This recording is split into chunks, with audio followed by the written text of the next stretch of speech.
My name is James Watson, and I'm the Internship Program Coordinator and Lecturer in Practical Theology at Tyndale University. I'm going to share with you a very short research report on research that I completed in 2025 when I interviewed 25 different denominational organizations and asked about how they provide an environment that's supportive of starting new churches. The 25 organizations that I contacted, some of which referred to themselves as associations or divisions or districts or networks or fellowships, they ranged in size from being a network of 8 congregations at the smallest to over 1,000 at the largest.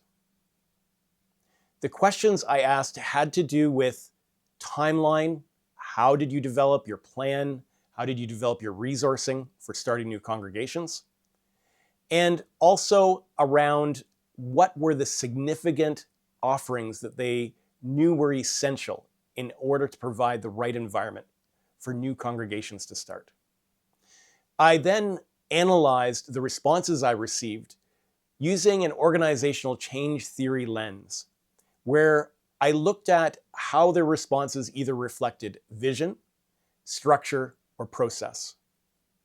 I'm not going to give all the details of the findings. They can be found on the Wycliffe College website under the Canadian Institute of Empirical Church Research. And the name of the research report is Shaping the Future. I've also been doing full reports back to leaders in those circles in the Church Planting Canada network. What I can offer to you is a perspective of someone like myself who is a congregation member, is someone who cares about the future of the church, but is not directly involved in leadership in those organizations. The research found that one of the key areas of vision was around being able to communicate effectively what the potential was, how things could evolve, how this reflected the biblical vision of mission. And those things are things that those of us who are not directly in those leadership circles can pray about.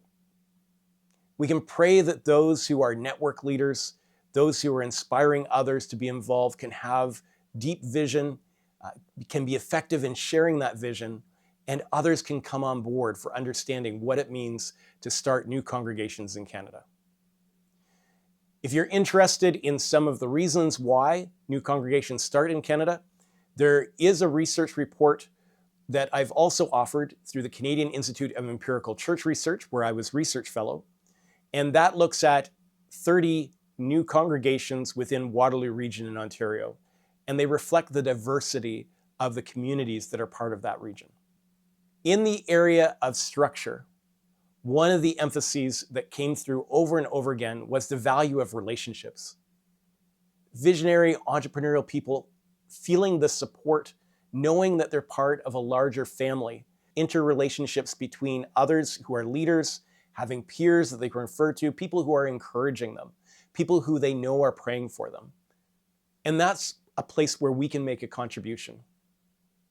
If you do not know some of those who are starting new congregations right now, who are part of your denomination or fellowship or association, I encourage you to actually reach out and find out who's involved right now and offer to pray for them. In process, there's a number of different resources that the denominational organizations offer to help the support of new congregations. Training, coaching, doing some form of assessment, being able to offer different forms of support. So leadership development would be one form of support.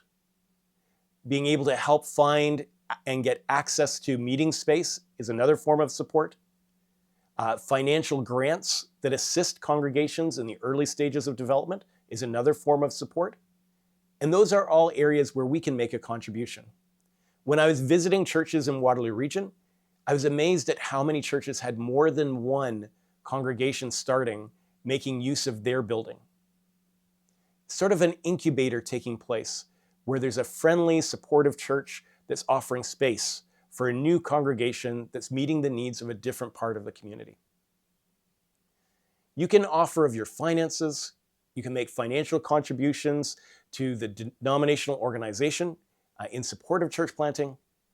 And you can join in on the prayer movement that's looking at how people in Canada can have access to knowing that the God who created them loves them, to knowing the message of Jesus, to understanding what the Easter story is all about, and being able to participate in a loving Christian community.